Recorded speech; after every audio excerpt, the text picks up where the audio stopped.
आदरणीय प्रधानमंत्री नरेंद्र मोदीजींचं अभिनंदन करतो आणि त्यांना धन्यवाद देतो की ज्या आपल्या देशातले निरपराध बेकसूर पर्यटक पहलगामला गेले होते आणि आपल्या मुली बाळींच्या आपल्या आया बहिणींच्या समोर लाडक्या बहिणींच्या समोर त्यांचं जे काय कुंकू पुसण्याचं काम त्यांच्या कर्त्या पुरुषांचं पतींचं गोळ्या घालून हत्या करण्याचं पाप ज्यांनी केलं, माणुसकीला काळीमा फासण्याचं काम ज्यांनी केलं, त्यांना त्या दहशतवाद्यांना आणि पाकला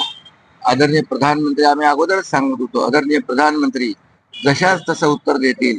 आणि ऑपरेशन सिंदूरच्या माध्यमातून आमच्या लाडक्या बहिणींचं मुली बाळींचं आणि जे काही कुंकू पुसण्याचं पाप केलं त्यांना धडा शिकवला.